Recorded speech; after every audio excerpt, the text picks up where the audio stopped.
Hello and welcome to another episode of Boxing TV. I hope everybody is being well. I'm really looking forward to the guests we've got tonight. It's quite interesting. We've got a lawyer who's going to be talking to us. He's just come on. He's just, in fact, Muhsin, nice to see you, mate. I can see you in the background there, buddy. I thought you were going to do a runner on me there, mate. Nice to see you. Also, Thomas Treiber, the ring announcer, who's fantastic guy, is going to be bringing. We're going to be bringing on a little bit later on. But yeah, so the reason I'm going to be bringing a lawyer on, we had a massive debate. There was hundreds and hundreds of thousands of people who commented and have gone. Some of them have gone mad. Some of them fine. But it's a bit wild what's going on here. Is John Fury entitled to Jake Paul's bet, even though they didn't sign the contract? Now, I'm going to be bringing on a very well-renowned lawyer. His name's Mahtab Aziz. He's represented the likes of Amir Khan, loads of celebrity boxers. So really looking forward to finding out actually where he stands legally, because it's loads to it. The fact that he didn't sign the contract, for one. Secondly, because it was in Saudi, does that matter? Let's go to the fans. And everybody watching, make sure you share for me. I've got a little prize for you, if you like, today for 3 people. I've got these cool little stickers. I've got a fridge magnet, even with something for your beer. So 3 people are going to win that a little bit later on. So make sure you share and like, and make sure you tell me that you shared so I can see. So look who's here. Let's have a look. We've got Lisa Webb here every single week. What a legend you are. Hi there. This is my favorite time of the week. Bless you. Bless you. Dean Beddoes. Good evening, Dan. Good evening, Dean. I hope you're well, mate. Sophie's come in. Hello, brother. How are you? I'm very well. Very excited for today's guests, that for sure. We also have Chris coming in. Where are you from, everybody? Type in where you're from. I'd love to know what part of the world you're from. We get some. Apparently, I read the other day that through Boxing TV, through us, so we got hundreds of thousands of followers. One of the biggest one was Nigeria. I don't know why. I don't know if there's. I don't know. Just might like my face or something. I'm not 100% sure. So Mahtab, I'm going to bring Mahtab on when I do. But he's not here at the moment. So I might spin things a little bit different. You have to do this when it's live. I'm going to be bringing on my first guest very shortly. Now, I was watching through my first guest I'm going to be bringing on will be Mr. Thomas Treiber. I can see him in the studio there. Thomas, you are an absolute legend of the sport. You really are. I'm going to be bringing you on him, and nobody can hear you yet, but I want you to know you're a fantastic man. And what a ring announcer. I'm going to be bringing him onto the show. Welcome, Thomas. How you doing? You're well, my friend? Dan, I am fantastic and appreciate the kind words, and always an honor to join you here on Boxing TV. Bless your heart. I remember it was years ago, wasn't it? It must have been 3 or 4 years ago when we first spoke. Things have changed massively for the both of us since, and it's exciting to see. And it's been strange because you've been announcing my best friend to the ring, and it's like it's weird. It's weird. I feel like I know you. Well, I kind of do, but still, it's fantastic. So first of all, what a ring announcer. Fantastic. It was such a great story as well. I want to learn a little bit about you and your story. So kind of what got you into boxing?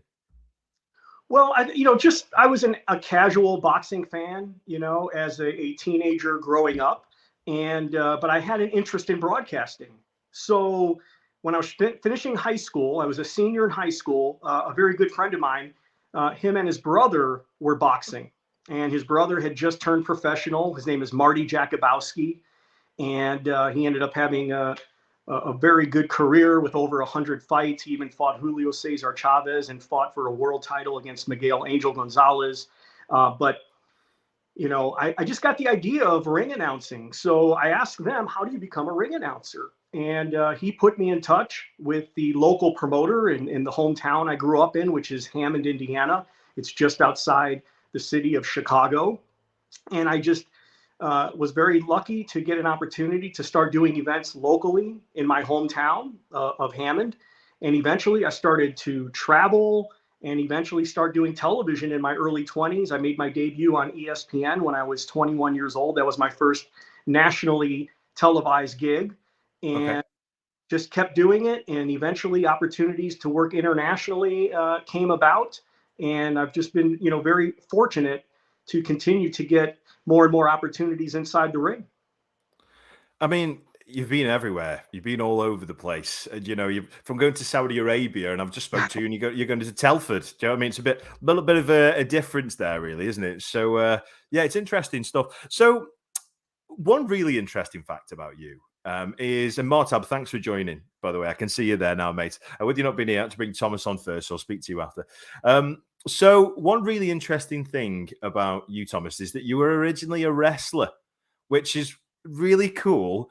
And you fought like Stone Cold Steve Austin and stuff, didn't you? I mean, that is absolutely mental. He was like a hero to me when I was a kid. Oh, really? Tell us a bit about that. That's so cool. Well, I started ring announcing at 17 years of age, and that was my senior year of high school. After ring announcing for a couple of years, I ended up competing in a bodybuilding competition, and I became the teenage Mr. Illinois in 1992.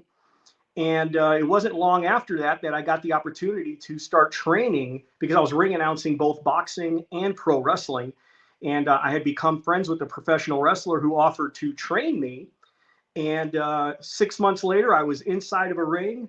And only a few months after that, I was wrestling for World Championship Wrestling WCW against Ravishing Rick Rude, Brian Pillman, Stunning Steve Austin, who later became Stone Cold Steve Austin. And, just had great opportunities inside the ring as a wrestler. But I always knew that being behind the microphone was really where my heart was. That's awesome. I love that. What was your special move? Well, I used to do the sunset flip off of the top rope. Okay. To finish my opponents. That was my finishing move. What does that involve then? Kind of talk me through that. What's that? What's the sunset flip? What does that involve then? Talk me through that. Usually that's when your opponent throws you, or your opponent will throw you to the ropes, and they duck down. And what you do is you just basically flip over them and then pull them down into a pinning. Oh, okay, I'm with you. Yeah. Is that your special move?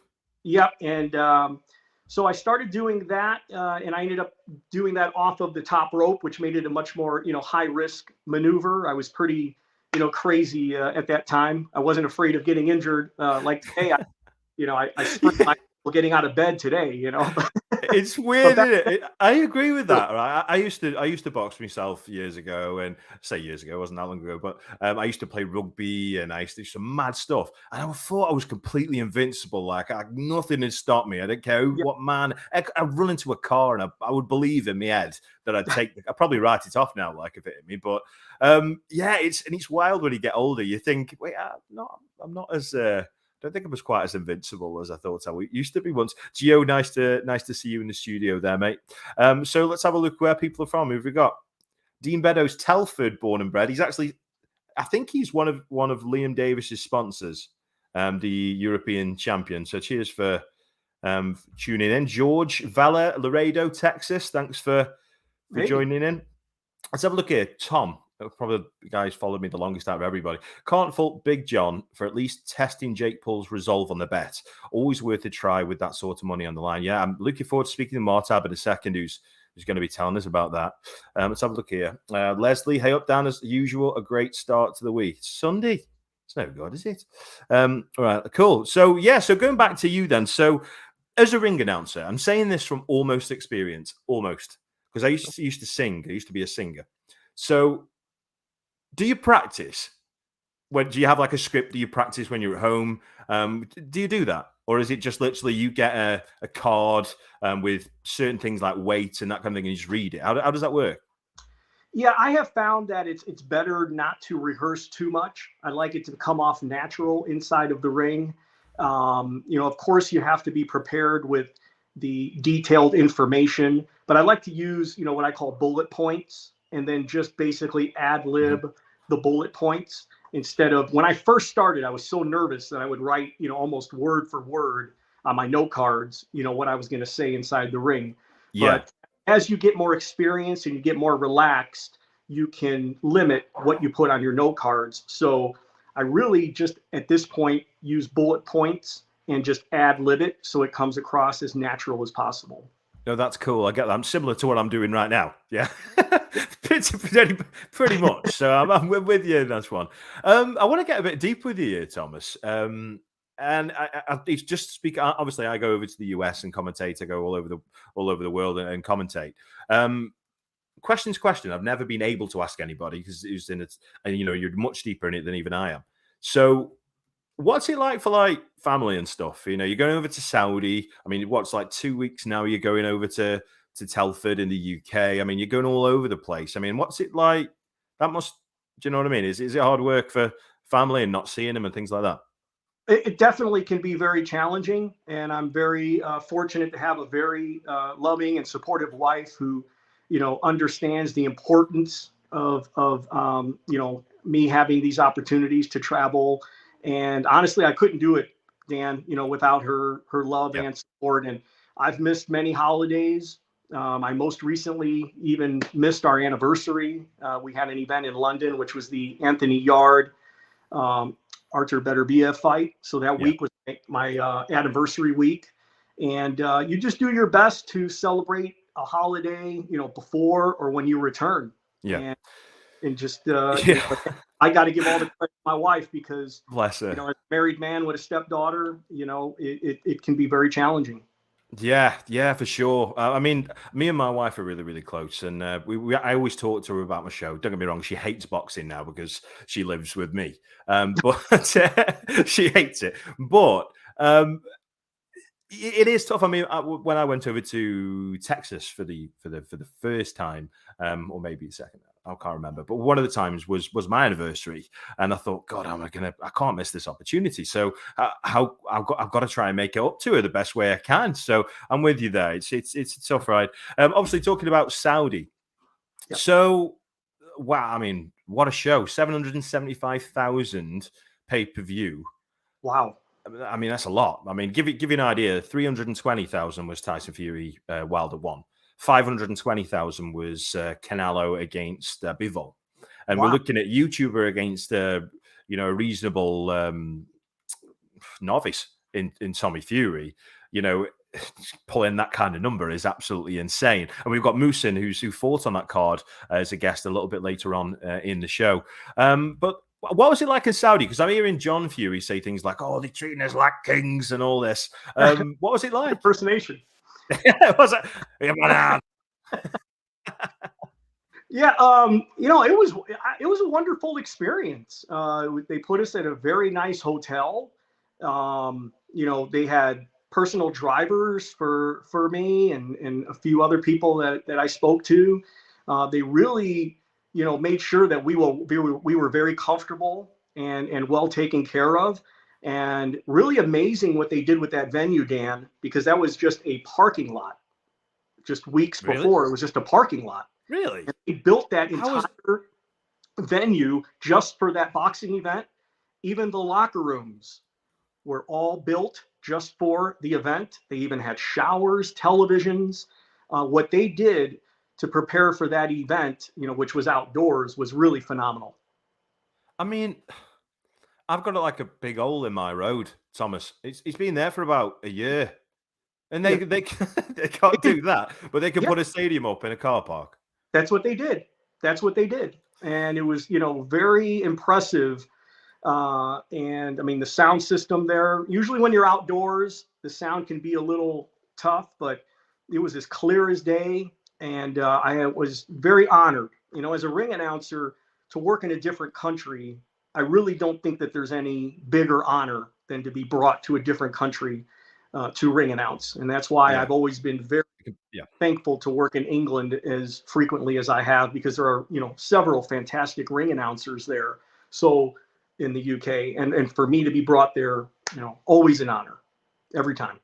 Absolutely. It's an honor to have you. You're very, very, very good at your job. I mean, talking about you and being a ring announcer, I mean, tell us, let's say the top 3 to 5 biggest fights that you've announced. Well, I mean, in the UK, the very first time I ever ring announced in the UK, it was a world title fight. It was in Nottingham. It was in December of 2008, and Carl Froch fought Jean Pascal in the main event, and that was Carl Froch's first world title fight, and he ended up winning the title that night. And a fighter you may know of, Tyson Fury, made his pro debut on our first televised bout. Never heard of him. Yeah, you may have. And that was on ITV. I mean, who knew that he would have, the career that he has had? So, whenever I get to work, a world title fight, especially in a different country, that's something really, really special. And I mean, even the fight I just did with Anthony Yard and Artur Beterbiev, I mean, the fans at the Oval Arena in Wembley in London, just fantastic. And that's what really made me fall in love with ring announcing in the UK, and especially all throughout England, is the fight fans are just unbelievable. Yeah. Really, really an amazing. We're world renowned for it, aren't we? We're absolutely mental. I love it. Yeah, wait till you start hearing Delilah in Telford. Yeah. I mean, they go crazy, and so I'm one of them crazy people, maybe top swinging it around my head, singing Delilah. That's me. Well, that's what makes it fun, I mean, it's nothing worse than being in the ring for a main event and there's no excitement, around it. And there's always a big, level of excitement at all the fights in the UK. And when I got to do Tyson Fury's return in Manchester, after his big layoff, I got to do his, first fight back. And I remember the fans in Manchester just going crazy. Awesome. Giovanni, bless him. Giovanni Cabrera is a fighter. He's just messaged me saying, "Can you give me a shout when you need me? Because I'm at Freddie Roach's birthday party." He said, and he's coming on the show. Bless his cotton socks. This is a really valid question. Chris Harper said, "Genuine question. What are workers' rights like down in Saudi? Quick build is impressive, but was there a human cost?" That's a good point. Know much about that? No, I don't. No, I don't. I mean, you can look at what happened with the World Cup in Qatar and stuff. I mean, people lost their lives and everything, didn't they, with that? Yeah. So, great question. Really good question, Chris. I like that. Let's have a look at George here. George Vella, Thomas must be a very good ring announcer. He is a very, very good ring announcer. One thing he also is very, very good at, now I don't know who recorded this, but it looks like it got recorded from a potato, but he's also quite a good rapper too. A fly girl is a girl who wants you to know her name, her game, and her ability. A 2 gold teeth and cold cash money. The guys are on a stride. She doesn't act funny. She's got Gazali and a B-bag too. Fly girl, I want to be with you. You're not the prettiest thing, girl, but that's okay. Your painted on jeans make it fresh anyway. You wear much gold like it ain't no thing. You got a name chain and a name is Ray. Your father is a doctor, a lawyer, or a king. Tell me in your car, let's go for a swing. One day you're gonna be at the top of the world. I'm gonna be on your back, fly girl. A fly girl. A fly girl.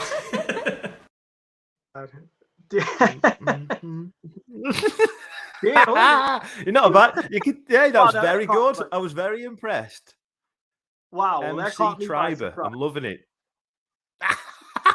I have to kind of, that was pretty cool though. I'll give you that. Old school rapper, so you're a wrestler, old school rapper, ring announcer. What next? So, a question to ask, and something I'm interested in.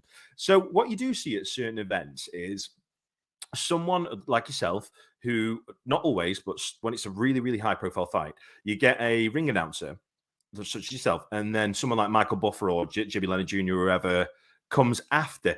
How does that make you feel? Is it all, because it kind of make me go, oh, come on, am I good enough for this? Or is it almost like waiting till they retire and then you step into his shoes? Are you with me? Kind of passing the trophy. How does that actually work? I've always been curious. Yeah, I mean, first of all, I mean, it's always an honor to do the undercards and work side by side by both Jimmy Lennon Jr. and Michael Buffer, who, I consider friends. I mean, we have known each other for over 2 decades. I have been working with both Jimmy and Michael, and they've always been nothing but very professional and gentlemen's towards me. And I've never taken offense to it. If anything, it's an honor, and I just try and learn from it. And I believe that, having those opportunities, especially early in my career, I was able to have a bird's eye view to watch them closely and see how they are with, the fans, the way they work in the ring in person, because it's always different than just watching it on television. I mean, I'd be lying if I said, hey, I didn't want to do the main event. I mean, that definitely is something that I want to do. And I've had many opportunities to do high profile fights, but I'm just glad to be working. I'm glad to be, part of the event. If it's a high profile show, I'm just happy to be there, and I'm just happy to be part of it. And however I can contribute, in a positive way, I am honored. Awesome. So one thing that's either good or bad, depending who you speak to when it comes to boxing, is influencer boxing. These misfits and Jake Paul and KSI. And what's your opinion on that? Is it good or is it bad for boxing? I don't have a problem with it. I mean, I understand that, look, anything that brings boxing fans, to the sport, brings attention to the sport of boxing, or puts people in the seats at the events, or gets pay-per-view buys, I am for, as long as it's being done in a professional way. I understand that they come from a different, realm of entertainment, if they're influencers from the internet and so forth. But I can't hold that against them. Everybody has a background. Everybody has a past of where they came from. I mean, look at me. I worked in professional wrestling, before I really, started to make a wave in boxing. So I really don't, look negatively upon it, as long as they're respectful to the sport and they take it seriously. I don't have a problem about anybody's background. That's cool. That's a very good point. Look at yourself. Like you say, you're a wrestler. Look at me. I was a singer. Do you know what I mean? So I'm with you. I'm with you completely. I'm going to hit you with it though. So Jake Paul, KSI, who wins? I really, I don't like to usually, predict, wins or anything like that. But I assume, just like with Tommy Fury, it's going to be a competitive fight. And, you can't bet against Jake Paul, I think, right now. He seems to be, doing very well. He is. I mean, listen, I'm not the biggest fan, only because I'm a real boxing purist. But it's a double-edged sword for me, because you've got, 775,000 buys. I had people at work who had never even watched boxing watch it just because Jake Paul did. And don't get me wrong, there's many people out there who are annoyed the fact that, people who've been boxing all their lives don't earn the same money, even anywhere near the same money as him. But he has worked hard. Might be in the wrong field or different field, but he has worked hard. He really has worked hard. Everybody, let's go to the fans really quickly and see who's saying what. Let's have a look. Chris Harper said it's great for exposure, but need a separate division. Yeah, I think that's a good idea. Keep it in the same lanes. Don't want to get anybody get hurt. Tom, at least the Misfits organisers know their lane and openly admit they aren't boxers and there to be entertainment with the crowd. That's a very, very good point. That is a good point, because they don't, do they? They're just like, there's like, I don't know, porn stars and loads of stuff in there, kind of thing. So I'm with you there. Let's have a look here. KSI did a really good interview with Buncey. Shout out to Steve, by the way, about it, and made some seriously valid points on what he's doing. Okay, cool.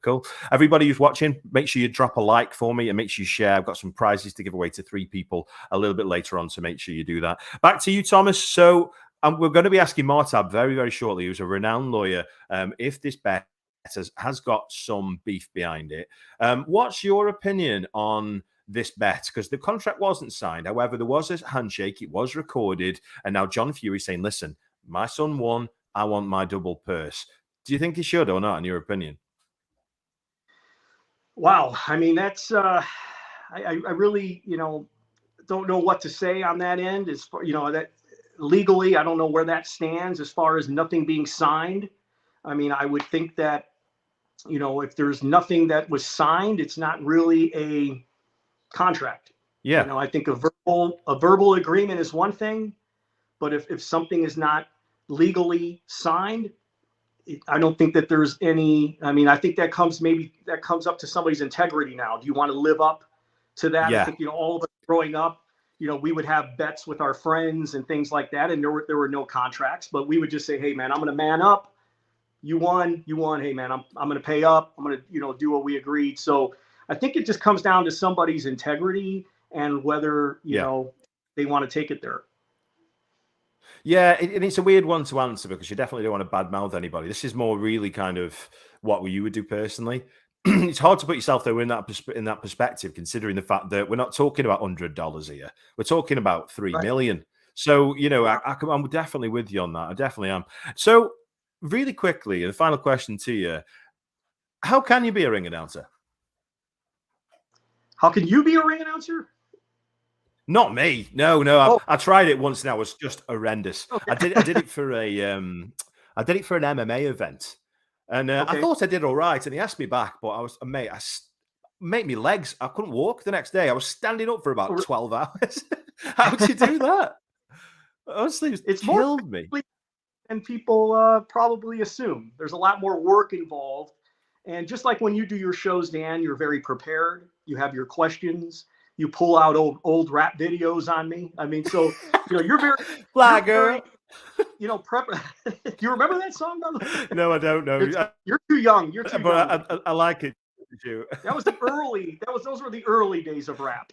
So okay. But really, Dan, I mean, anybody can be a ring announcer, and I would never discourage anyone, from trying it. And if any advice I would give anyone who's interested in doing it, just try and get your foot in the door wherever you can and do it as often as you can and Absolutely. get as much experience so that you can get, comfortable and learn. And like what I would do, I would watch the ring announcers on television, Jimmy Lennon, Buffer. I'd watch them very closely on how they do the decisions and how they do their introductions, because you always want to announce the decisions correctly. And I think that's, one of the biggest parts of your job. And so you really want to pay attention to details, but just do it as often as you can to learn the trade. And if you're lucky, maybe opportunities like for me came along to work on television and eventually travel the world doing it. So Amazing. You never know. I never thought when I started in 1991 at 17 years of age, I never thought that over 30 years later, I would be ring announcing in Saudi Arabia or ring announcing every month in the UK. You just, sometimes in life, things just happen. But I'm very thankful for the opportunities I've had in my career. Absolutely. I want to stick up for you about something, though, before I let you go. I do love you to bits, and I'm going to come see you very soon. Awesome. I Googled you the other day, and I thought, I wonder if it's in the news. What's in the news for? And you were. And it was to do with Southamptonshire. Which I thought was just absolutely hilarious, because there's actually a Northamptonshire. So you said that a certain... I don't know if you know about this. Surely you do. I didn't even know about no way! As if you don't know. Okay. So someone was from Southampton, and you said that they were from Southamptonshire. It was in the Express. It's beat out there. And I was like, is there a Southamptonshire? I was like, I don't think so. But then I looked but there is a Northamptonshire. And the Southampton used to be called Southamptonshire a long time ago, but you've got some flack on the internet, only from people from Southampton. But I've done the same. I did a show up in Aberdeen, up in Scotland, and I literally called this guy's name all the way through the fight, just a completely different person, all the way through the fight. So it happened. It happens. Yeah, Thomas, I just want to say, go ahead. Yeah, I have a few people that I usually, advise with in our graphic department at BT Sport, and we'll go over, all the hometowns on how they're done. And of course, I'm not from England, so I'm not exactly familiar with every town, but I always try my very best to make everyone happy and always announce things, correctly. So I apologize to anybody from Southampton. Don't worry. I think it was all in good jest. It was all in good jest.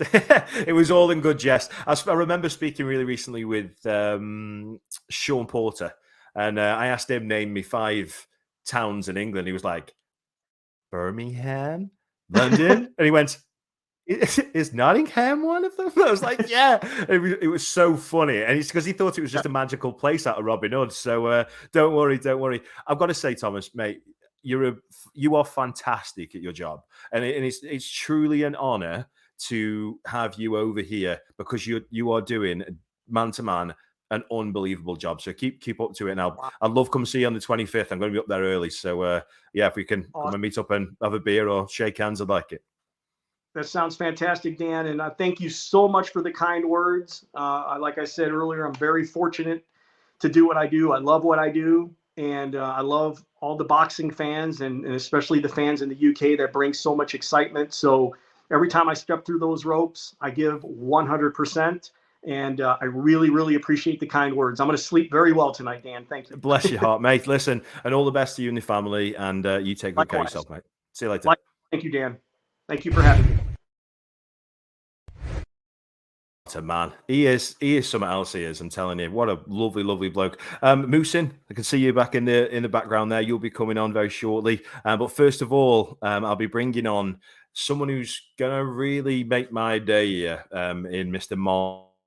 Mahtab Aziz. Mahtab is a sports lawyer, and honestly, I'll just have a quick look here on through. If you're not already, I can imagine you will be. But if you're on YouTube, make sure you send a comment in. If you're on Facebook, send a comment in. And what you think whether or not Jake Paul should be paying his bet. But we got a massive amount. Literally, let's have a quick look here. Literally tens and tens of thousands of people just ranting whether he should stick to this, whether he's legal. We had loads of kind of fake, bless him, Facebook legal guys. So this is Mr. Mahtab Aziz. Mahtab, how you doing, mate? You okay? Oh, yes, great, Dan. Thank you for inviting me onto your show. Honestly, the pleasure is all mine. It really, really is, and it's so fantastic that I have the opportunity to have friends in these kind of areas. The question today, and just to introduce you first of all, Mahtab is a lawyer, sports lawyer, among others, and he's very good. He's very renowned. Just give us an idea of some of the people that you've represented, Mahtab. Yeah, I mean, in terms of sport, in terms of boxing, I've advised and represented quite a few well-known boxers. Herbie Hyde, Harold Graham, Errol Christie, I advised previously, and more recently, Amir Khan, Hamza Shiraz, Manuel Shah. I've advised all the boxers in boxing, and also in other sports as well. Cricket, Monty Panesar, Wasim Akram, Imran Khan. So quite a few. Yeah, it's a fair list. It is a fair list. So just to stick it on screen, really, what it is. This is what we're going to be talking about. Everybody can see the handshake between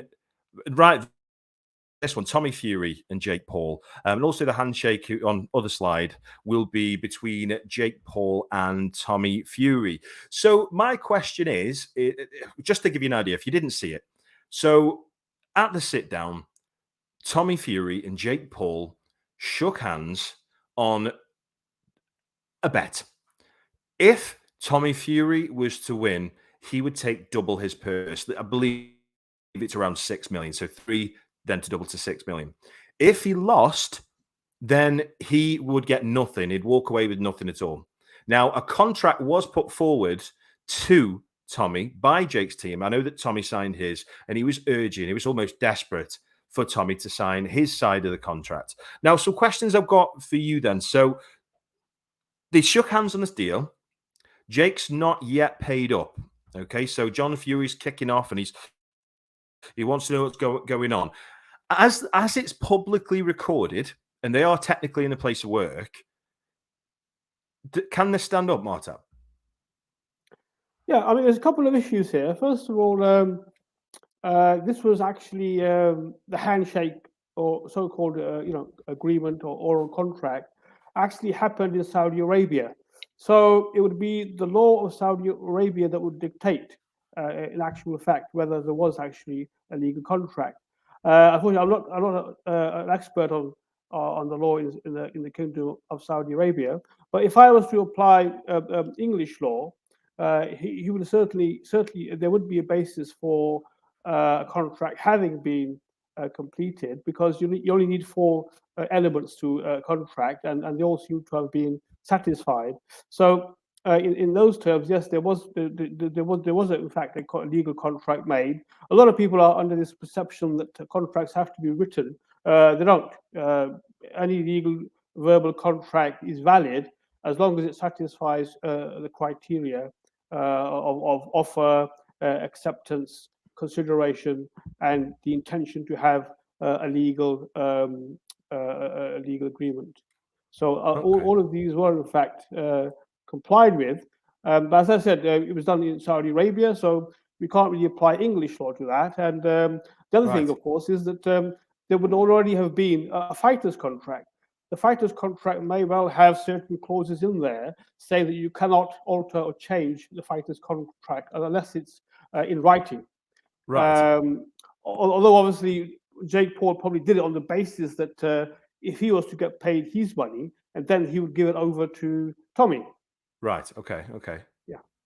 Right. I see. Okay. So if they've already got a contract in place, Yeah. they obviously Saudi law, we get that. Would they need to then rewrite that whole contract then? Would they, in Yes. order to, so they Perhaps not can't have all of like it. an additional add-on or anything like that? Well, no, well, yes, you can, as long as the parties say in that contract that any amendment to this contract or agreement has to be in writing and with the consent of both parties. As long as that's there, then they can be amended.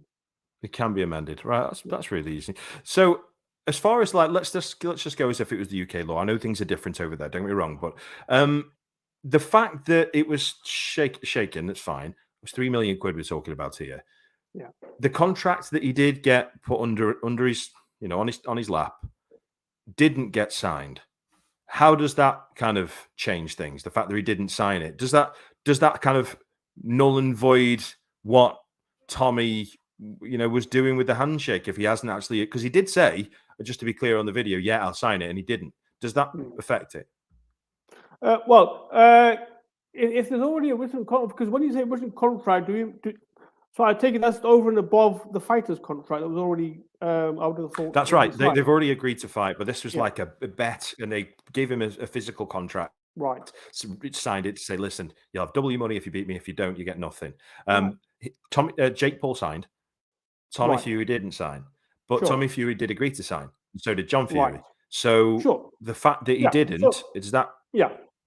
That goes back to my point that that there was most likely would have been a clause in the fighter's contract to say that no, amendment may be made unless it's in writing and agreed by both parties. So in that context, yes, then that means that then Tommy Fury would have an issue with trying to actually pursue that. That's got to be a big factor, hasn't it? The fact that they've gone, okay, I accept your demands. It's £3 million. However, this is what you're going to have to sign this. And the fact that he hasn't, it's not exactly going to go well towards him, really. As far as kind of John Fury was the one that's leading it. John Fury is the one who shook his hand and said, as the leader of the clan, and all that stuff. He's going to get it. I think I might put a video out on this. It seems quite good at John Fury. So he said, as the leader of the clan, I'll bet you, we are going to sign it and all this. Now, the fact that John is leading it rather than Tommy, is the contract got anything to do with John if it says that he's shaking hands when he's not the fighter? How does that work? Yeah. In fact, he's actually not a party to a contract. He can't really sort of legally do anything. But if you say he's like a spokesperson or a spokesman for Tommy, then he can certainly, put forward his views. But if there was to be any legal action, it would have to be under Tommy's name. Yeah, that's it. And it doesn't seem like he's leading the charge, So, yeah. I mean, I'm not sure about this kind of thing, but obviously I can imagine that Jake Paul will have a serious legal team behind him, which, and let's hope he doesn't come to this. It becomes some kind of form of agreement, just to be clear. Sure. But, I mean, what kind of costs would it take for someone like John Fury to potentially sue the likes of Jake Paul? I mean, it's £3 million. I mean, would it be even worth it for the amount of it cost him to do it? The cost wouldn't be that huge. I mean, £3 million is the ultimate, goal. So it would be well worth, going for it legally. But the thing is, as I said, if Tommy hasn't signed it, then that could mean that they're going to be on weak ground, really. Not having seen the actual, written contract, but I'm sure it must have said that any amendments must be in writing. And I think Jake Paul's team knew what they were doing. Yeah, there is that. There is that. I mean, considering the fact that it was in Saudi Arabia, I mean, I don't really know much about the religion side. My apologies. But I believe do they call it haram, where it's kind of like against the religion or something of that nature. I believe that gambling over there is that. So would that kind of null and void anything? Yeah, I mean, gambling is, but I think what they were doing there, wasn't actually gambling, because what it was basically what Jake Paul was saying was basically that I'm giving you this offer of a higher prize money if you win. I'm comfortable with not taking anything. So in that sense, it's not actually a gamble. In that sense, it's gambling in the sense that if he loses, then there's obviously he wouldn't sort of get anything back. But in terms of actual contract, it's probably it is a basis for a contract. Yeah, it's really interesting. I feel it really is. I mean, as far as kind of do you think it's something that he may pursue if it is that he wasn't visibly paid? Tell me about He may pursue it. I mean, as I said, I think not having seen the actual written contracts, I mean, I can't be absolutely sure as to the chances of success. But certainly, if the stakes are that high, he may think it's still worth going for. Perhaps they might come to sort of a walkaway situation where Jake Paul's team might think, oh well, let's just give them something extra, just so stop the headache. Yeah, because I mean, what I was thinking myself is if Jake Paul's obviously got a lot of money, millions and millions and millions, so why don't you say, listen, you didn't sign, you did half of it, but you didn't. I'll give you half the money. Do you know what I mean? Because they think they're supposed to be having like a rematch, so that would make sense, wouldn't it? Yeah. Do you know what I mean? Shake hands. I'll give you did half. I did half. I'll give you half the money. Let's have a second fight to make millions and millions. Fantastic, great stuff. Brilliant. I mean, you may recall there was actually a verbal contract between Conor McGregor and Floyd Mayweather, where Floyd Mayweather actually verbally agreed or promised to give Conor McGregor an MMA match after their boxing match, but he actually never went through with it, and Conor McGregor never put him to task on that. Right. Interesting. That's very true. But mind you, you're gonna have your ears to the ground with that kind of thing, you are, aren't you? Listen, Mahtab, I really appreciate your input, mate. It's been fantastic. Thank you so much for coming on the show, mate. Thank you, Dan. Cheers. See you later. What a guy. And so much insight there, you wouldn't believe. So I'm going to be bringing on my next guest now. And this guy's a really interesting character. Like, really, really interesting character. And I'd love to get to know him better. His name is Muhsin Cason. And he kind of, let's say, labels himself as the Muslim boxer. He fought on the Jake Paul card the other day. And not only that, he also is a sparring partner for Jake Paul, a sparring partner for the likes of KSI. In my opinion, a much higher level. There's any doubt about that. It's not like it was a 50-50 sparring partner. But this guy's very, very talented. Welcome to the show, Mr. Muhsin Cason. Muhsin, how you doing? You okay, mate? Hey, Dan. Thank you for having me. How you doing? I'm very, very well. Do me a favor, mate. Just turn your phone on the side so I can see you full. All right. Perfect. Yeah, I'm fantastic, matey. Thanks so much for coming on the show. Yeah, I'm really interested in you. I really am, and it's great to meet you. You seem like you're a really top lad. Like, so English of me saying that, but I've seen some of your videos where you're having fun, and you just seem like a really good guy. So fantastic to meet you. So just right from the start for me, tell us a little bit about kind of you and where you're from. I'm 29 years old. I'm originally born and raised in Baltimore, Maryland. I moved to Vegas when I was 21 to start boxing. I actually did it on mistake, even though my brother is Hassan Rahman, the heavyweight champion of the world, the former heavyweight champion of the world. I just moved there to make an excuse so that way I can move to Vegas. My initial plans was to use the opportunity to get a new job and then quit boxing. But I fell in love with boxing, and that was it. Fantastic. And you've just come back from Saudi Arabia. Do me a favor, just try and get yourself in the middle for me, because I can only see half of you. Gotcha. There he is. There. Cheers, matey. Much appreciated. Cheers. Oh, he's spinning. All right. Gio, I'll be with you just after Muhsin, matey.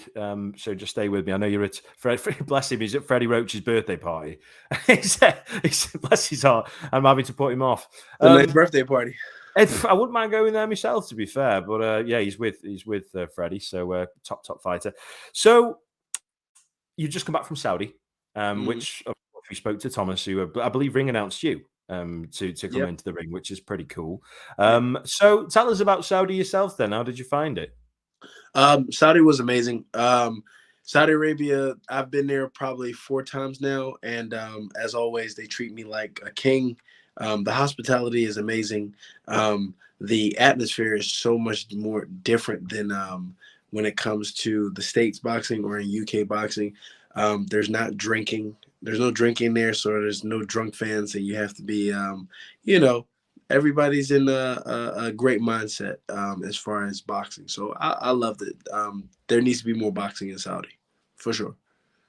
I can imagine there'd be no English people there then if there was there were no drinking. There were a ton of English people there, but everybody was in their right mind, and everybody was very respectful. Yeah. And I just love the fact that everybody was so respectful and just kind. It was a great event. Fantastic. And you fought Jafarov, didn't you? And it is such a impressive performance. I mean, tell us a little bit about the fight and how you felt leading up to the fight. Jafarov was he's a big puncher. We knew that coming in, but we always say that everybody can punch in the cruiserweight division and the heavyweight division, especially when you have 10-ounce gloves on. But we knew how hard we trained. We trained very hard. This was the best camp I've ever had. Even though we trained pretty much the same, my mindset was different. My spirituality was different as far as me making my prayers and making sure that I keep up with, praying to my Lord. But I was very confident, very calm when it came to the fight. So I was very comfortable when I got in the ring. And I saw the shot and said, let's go. You're very, very talented. And I will show the guys just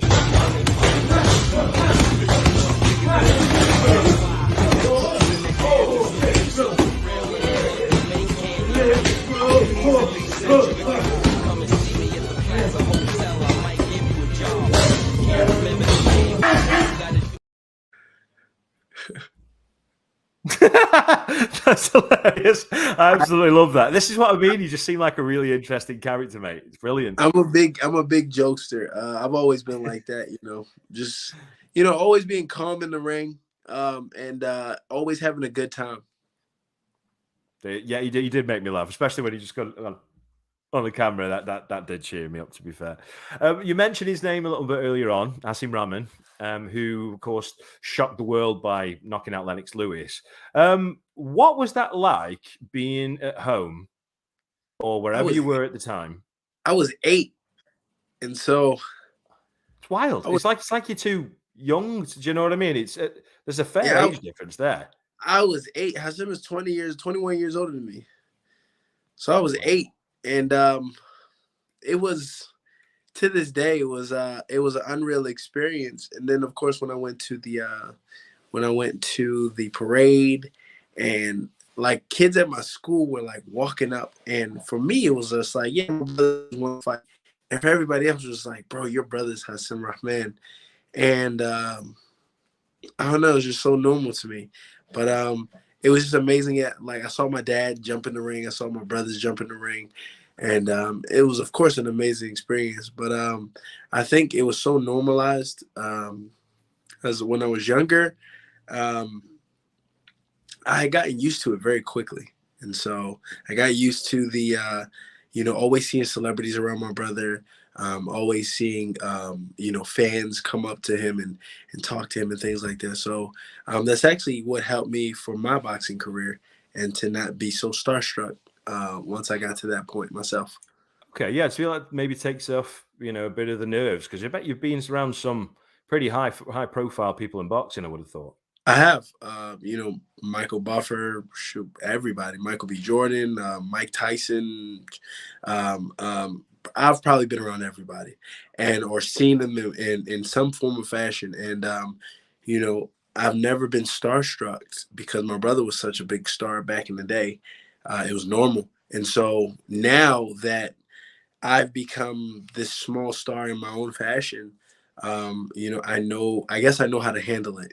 God put me in those places so that way I can handle this opportunity. I like it. I'm with you on that one, to be fair, because I mean, like I say, I used to be a singer and I sang on TV and stuff like that, and it does help me when I'm speaking to professional boxers and really famous announcers, and I've interviewed everybody. But do you know who proper got me? It's weird because certain people do get you. Doesn't matter who you are. Certain people make you go, oh, like dead nervous. Do you know what I mean? And it's what's that about? Denzel would get me. Yeah, would he? Yeah. Is he your hero? Denzel, he's not my hero. I just admire him so much. As far as him and Samuel Jackson, okay. I'm pretty sure I'll be a little like, yo, and excited. I'm pretty sure I'll be excited. I was excited when I saw Bernard Hopkins. Okay. I saw Bernard Hopkins and I was like, bro, I said that's B-Hop. I said he's one of the greatest fighters of all time. I said I gotta take a picture with him. And even Anthony Joshua. Yeah, you're starstruck with Joshua. I was a little starstruck with Joshua. Okay. So he came to the locker room. He came to the locker room after he won against Andy Ruiz. And me, my brother, and Michael Hunter, we all took a picture with him. But I was a little I wouldn't say starstruck because I wasn't shy. But I guess I was just happy to be able to get to take a picture with him, and so I guess my being starstruck for me is just being happy to be able to take a picture. Man, I got to get a picture with you. So we'll have a picture, me and you. Get all buzzed up. Do you know mine are? We had him on the show last week, Shannon Briggs. I just love his energy. He was on the show last Sunday, and I don't know why, but I loved his energy, and he just, I don't know, it just got me. And another one was Ricky Hatton. Ricky Hatton was the reason why I started into boxing media. And I met Ricky Hatton. I've worked many shows with that he's been working with his lads, and I've been commentating. And I remember I've said this many times for people who follow us. I walked up to him and I went, "Hiya, Ricky." I'm shaking it was, it can get you. It can get you. I want to talk about your faith. Which I think's great. And what I'm just wondering from my end, you call yourself the Muslim boxer. So what is it you're trying to achieve and portray by marketing yourself in this way? Is it for the good of the faith? Is it for your faith? What's the reason you market yourself as the Muslim boxer? I think it's a culmination of a few things. In the past, for as Muslims, we're not supposed to do a lot of things, and I was doing all of them. And I found myself being kind of embarrassed about being Muslim. As you know, there's kind of this caricature about Muslims, or stereotype that people have about Muslims. And as I got older, and as I started being unapologetic, and boxing is what made me be unapologetic about myself, I started realizing that a lot of kids are kind of embarrassed about being Muslim because, there's so many bad stigmas about Islam. And so at first, I only got on social media to get a lot of followers so that way I can get on boxing stages like I did last time. From KSI, I watched JJ. I watched JJ do that. I watched Jake Paul, have these $1 million paydays, and I'm like, okay, they have followers. I got to get that. But over the time, I actually said, you know what? I'm trying to be a better Muslim. In order to be a better Muslim, I can't sell myself short of doing something that's inspirational for kids or inspirational for people. And so I started out with the jokes about, kind of like just, experiences that I've had in my life. And I found out that, people were following me and they were inspired by me. And so I said, I got to keep going. And now my goal is to just make sure that kids, Black kids, it doesn't matter, not even Muslims, just people, just have morals and show that, you can be happy, but you don't have to break your morals in order to be in order to be famous or in order to be happy. You just gotta work hard and show people that you are your true self, and people will love you for the fact that you are just an honest person. And I always tell young kids, young Muslims that you can be unapologetically Muslim in so many ways. You don't have to be that the strict. Oh, I all I do is pray all day. Like, no, you can be Yeah. a Okay. regular human. You can be a regular human, Oh, that's and, cool. and we can do everything everybody else can do. But we have Yeah. rules. We make sure that we follow our rules, and people will respect that. I like it. I like it a lot. That's great. You mentioned, of course, Jake Paul. You mentioned KSI, two of the biggest influencer boxers now. You're obviously a very, very talented fighter. Very talented. 11 wins, 8 knockouts. You are Thank you. heading for stardom. There's no doubt about it, and I'm happy to say that. I'm assuming, though, you have to take it pretty easy. It's not going to be a 50-50 sparring session between KSI and you or Jake Paul and you. Just tell me a bit about Now, shout out to them. Jake Paul and KSI are very determined people. They have a lot, but it's levels to this. I have to turn down my skill sets in order to work with them. That's what makes you a good boxer. that. That's what makes you a good teacher. You can work with anybody, and you don't have to prove to them that you're strong and everything. Yeah, I had to turn down my skill set in order to make sure that they didn't get hurt and they didn't get knocked out. And it's a learning stage, and so that's what people did for me, and I know to do that for them. That's cool. That's very, very respectful of you as well, because you definitely could do that if you wanted to. So Oh yeah. that's really quite cool. What's your actual opinion on influencer boxing? Is it good for the sport or is it not so good? I like it. It's entertaining. It puts butts in seats, and I have gotten known in the influencer world, and now people follow boxing just because they know me, and I love it. I'm not mad at it at all. KSI has done Mams Taylor. They've done a fantastic job with Misfits. I like the fact that they stay away from trying to be called pro boxers. I like the fact that they stay in their own lane and they say that they're influencer boxers.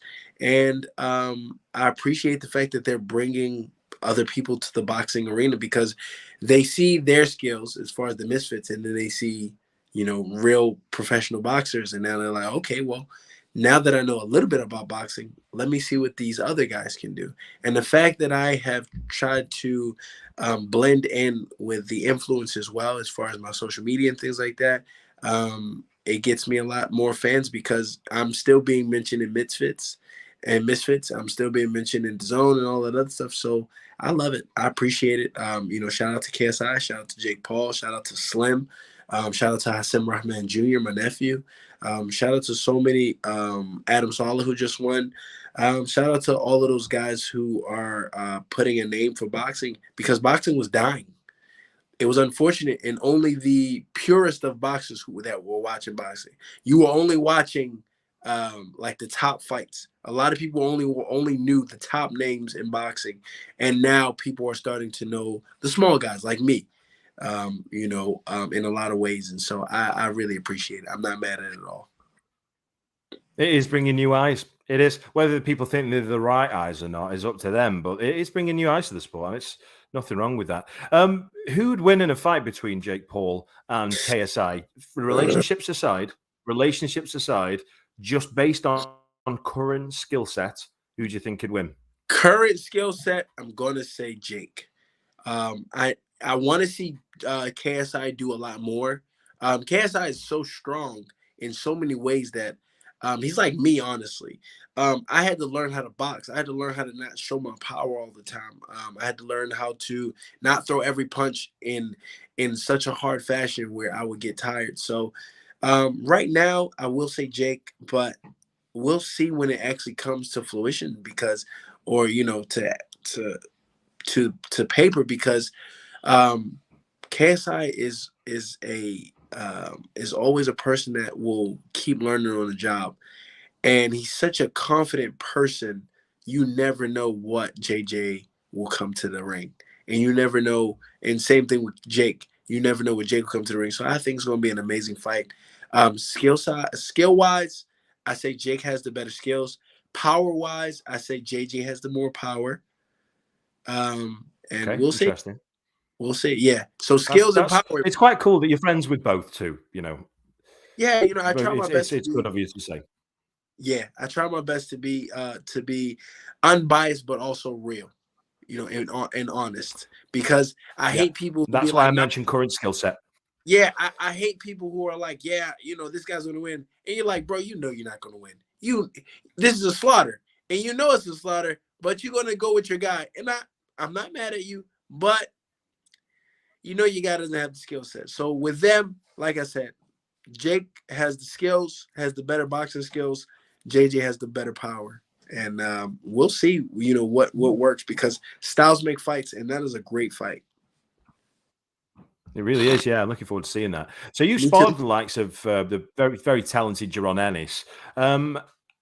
How good is he? And secondly, how do you think he'd do against the likes of Spence and Crawford? Nobody's beating Jaron Ennis.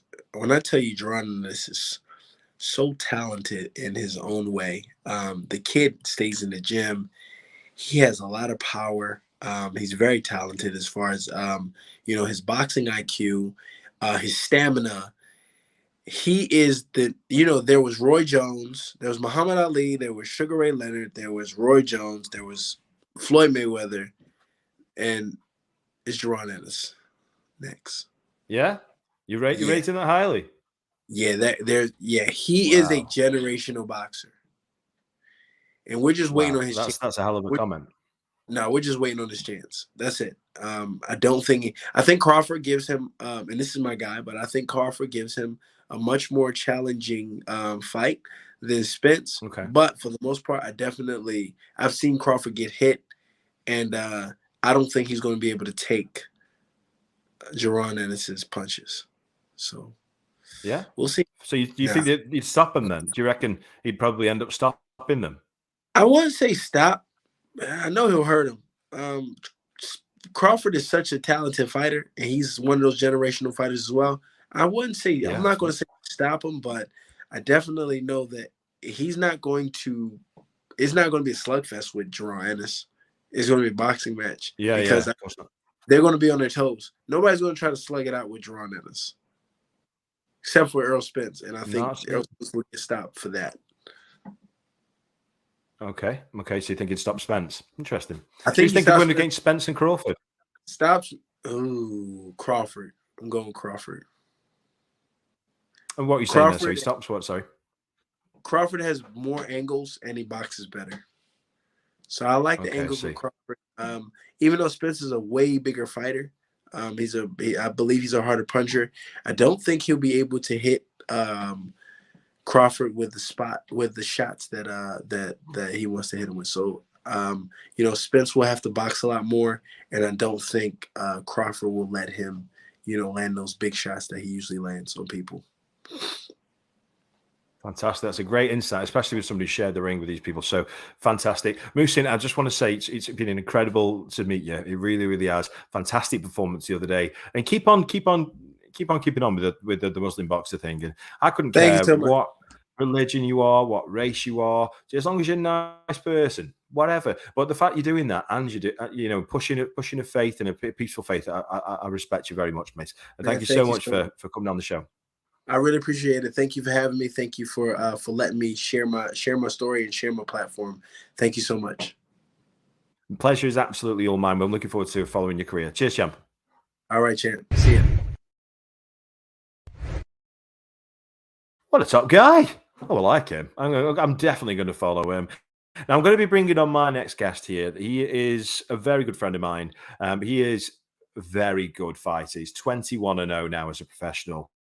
His name is Giovanni Cabrera Mieletti, but goes by Gio Carbrera. He is an unbelievable talent who I think has got such a bright future, and some names that have been going up. But this guy fighting next is absolutely scary. So I'm going to bring him on now.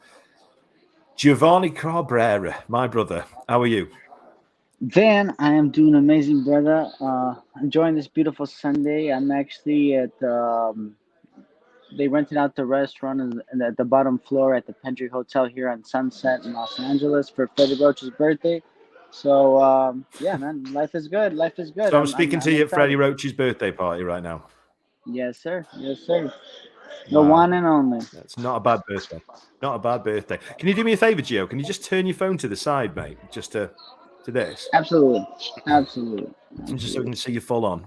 There he is. Can see you How's way that? better now, mate. Great stuff. I'll One tell you what, second. it's fantastic to speak with you. It's so good that I've followed you throughout your career. You're such a fantastic talent. So I want to start right from the beginning with you. Well, say that it's not really from the beginning. It's something that's made you quite famous. There was something that's happened recently where you were having a fight and you tried to shake your opponent's hand, and he refused to shake your hand, and then you knocked him down in about a second. If the fight, talk to me through that. I mean, that's like ultimate disrespect. Well, it's always like, if we're fighting, we're fighting. I'm not too sensitive. We're not expected to love or care too much about each other. I know what we're gonna have to do to each other in the ring, so normally it's not that big of a deal. But just from the very beginning of interviews, it seemed like he wasn't taking the fight seriously enough. And for me, I was making no mistake to prepare, as it was the most important fight of my career. Gabriel Flores was the youngest fighter to ever sign a promotional contract. Many people thought he just slipped up in his previous fight against Venado Lopez. So everyone was looking for him to get back on that horse and get back to continue his very successful career. And as everyone will soon figure out, and all the promoters have found out, I am a career ruiner. I'm a plan destroyer. So that's really what happened. He came in. He didn't believe that his failures from the past were his own fault. They thought it was some kind of fluke. But his ego got in the way, and he should have taken it much more seriously, and he paid the price for it. I'm Absolutely. here. To be honest, I did. I laughed. I was like, "Get in, Gio, lad." I was loving that. So you have trained and sparred with absolute boxing royalty. Sparred with the likes of Manny Pacquiao at the famous gym through Freddie Roach.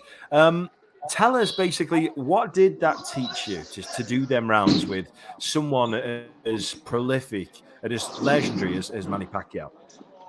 It made me believe that I actually belonged in the ring with the greats. There's no question about it. Not a single fighter that I have faced has been as intense or as skilled or as creative with his offense and his footwork and the angles that he uses as Manny Pacquiao.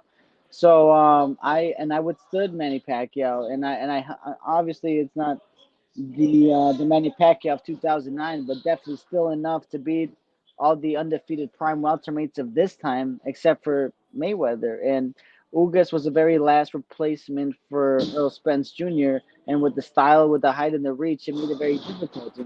All the energy, everything was built up in preparation for a southpaw against Earl Spence. So yeah, man. I was there. I took that test. I was brave against one of the great champions, and he allowed me to be part of his historic fight. Hired me. I went over 65 rounds with Manny Pacquiao. I'm very proud of that. And I know that a lot of fighters that are in my category could not have hung in there with him. So I mean that kind of mental, endurance. I endured that, and I know that if I am faced with something similar, I will be able to endure it again. They have not been tested; their limits have not been reached in that way. Absolutely. So you fought Giron, didn't you? Was it last year? A Yeah. lot of the commentators were talking about weight and are you at the right weight? Talk me through that. I mean, do you feel you are? Was there anything different in preparation? Do you think they were wrong? Talk to me about that. No, I had been. We're just talking about it. The pandemic happened. I had managerial issues. I should have been ready, but I make no excuses. I just wasn't ready after a 2.5 year layoff to 100%. Um, and yeah, so I had trouble making weight. But my spirit was there. I was hungry to fight, and I was willing to do I was willing to do anything to make the fight happen. Once I missed the weight, we had a chance to save the card. The other guy didn't make weight, so they offered us to fight Garone. And Garone had just knocked out the U.S. Olympian Carlos Balderas. Just knocked out the Wow. Olympian Okay. Carlos Balderas. So I was very proud. I really showed a testament to my character, the kind of fighter that I am. I was willing to redeem myself, and I said most people would never take that fight, especially after a prolific knockout like he had just had. But I'm like, no, man, I need to redeem myself. I'm here in front of Freddie. I'm with Top Race, my first fight. Let's go. They offered me the co-main event. My salary tripled for that fight, and Take it. I took it, and they saw what kind of fighter I was. I'm willing to risk it all because I am confident in my abilities. I like it. So a name that's basically could be well on your radar is Ryan Garcia. I want to talk to you about something technically here. So I was watching Ryan Garcia the other day. Now, listen, I know my boxing, but the way he throws these shots, he doesn't seem to punch through the target at all. I don't know what it is about that. But I don't want to know your opinion on his style. Do you feel what do you think of him as a fighter? I think he's talented. He's got incredibly fast hands. He's got a great left hook, nice fast left hook. But it's all about will and skill. Makes the style and makes the fight. He's fought a lot of smaller guys that have been coming up in different weight class, had losing records. Match make very well to be a star. And if we're gonna be perfectly honest about how boxing is, the business of boxing, how people are marketed, how people are matchmade. He went viral on social media, and he was taken care of very well by Golden Boy. Mm-hmm. The strongest puncher he ever faced was not the biggest puncher ever. What was his name? The guy who knocked him down from London. Luke Campbell. Luke Campbell's a very good, skilled, lengthy fighter. I respect to him. Gold medalist. He's not known as the biggest puncher in the world. Yeah, and right. He landed one clean left hand and sent Ryan Garcia to his buttocks. So, that just shows, not to take anything away from Luke, that was a good level fight. But, it also says, this guy is a little bit chinny. I'm very, very interested to see the fight between him and Gervonta Davis. I think Gervonta Davis is going to outwill him and bully him a bit. He's going to maybe let him gas himself out. Ryan Garcia doesn't throw that many punches, It's a good shout. I mean, if you're getting put down by the likes of Luke Campbell, and no disrespect to Luke Campbell, Luke Campbell's a very, very good fighter. Very good fighter, very skilled fighter, good boxer, but he's not known as a power puncher, is all I'm saying. And he got dropped.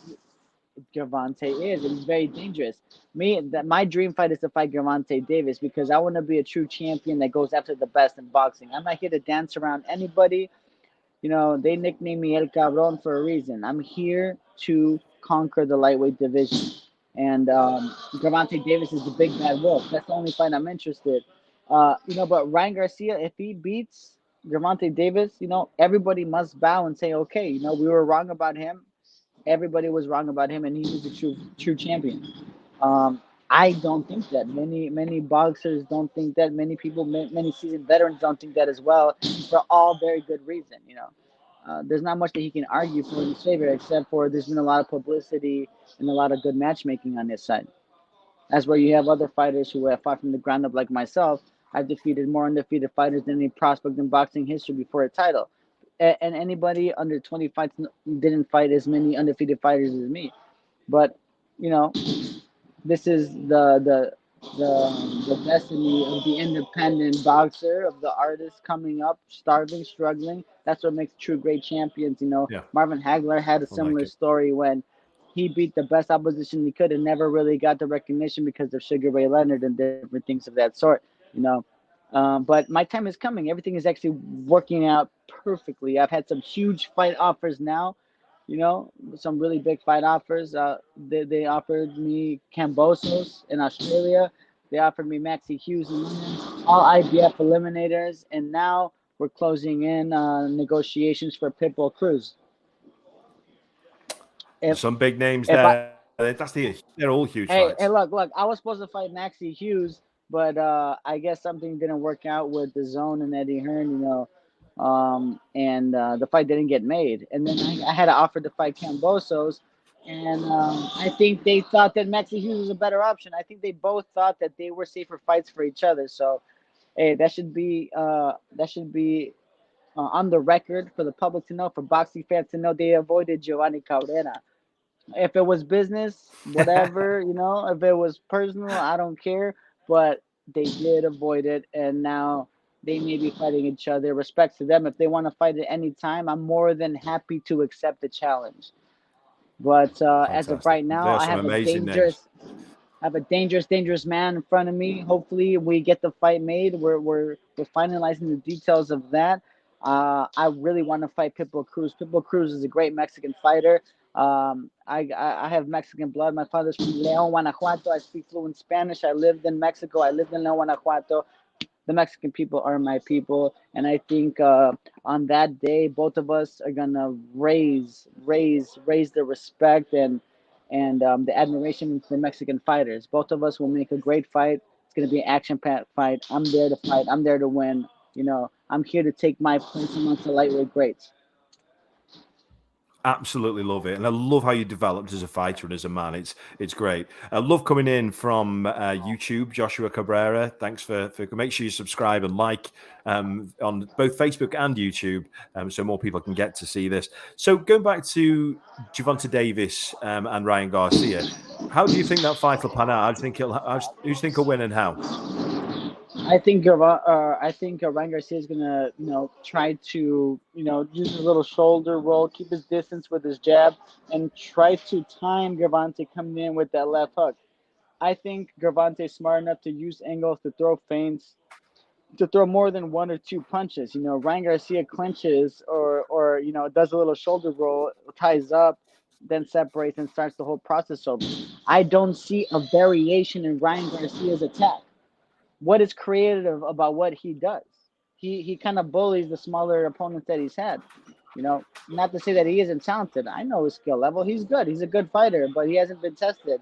And I don't think he's creative enough to beat Gervonta. Gervonta has that dog in him. I have that dog in myself too, and I've proven it amongst the fights that I've had. Gervonta has proven it. He's beat some big names, and he's knocked them out well.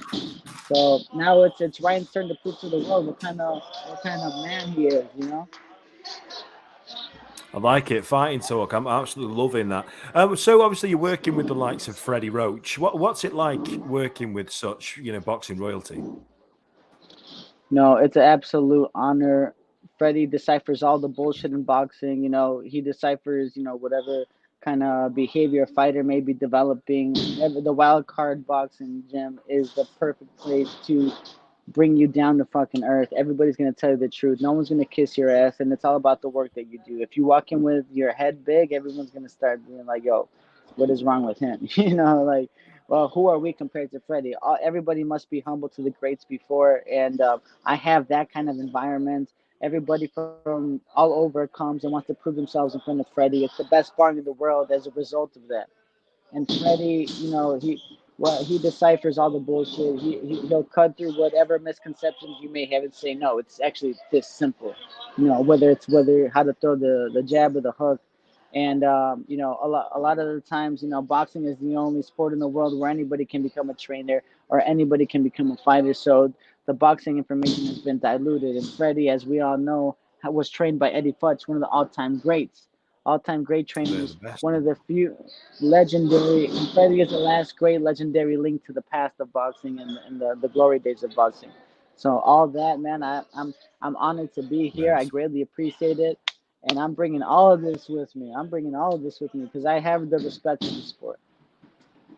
Amazing. I just want to say how proud I am of you, Gio, that you've kept to it. You're a fantastic fighter. I'm proud to have kind of speak with you and follow you for your career. So I wish you all the best in the world. Give my love to your family. And thanks a lot for coming on the show, mate. We'll speak again soon. Thank you so much, brother. Thank you for having me. We'll do it again soon. Next time at 22-0. Let's go, champ. Let's go. Take care. Yes, sir. Yes, sir. God bless you, brother. What a lad. What a lad.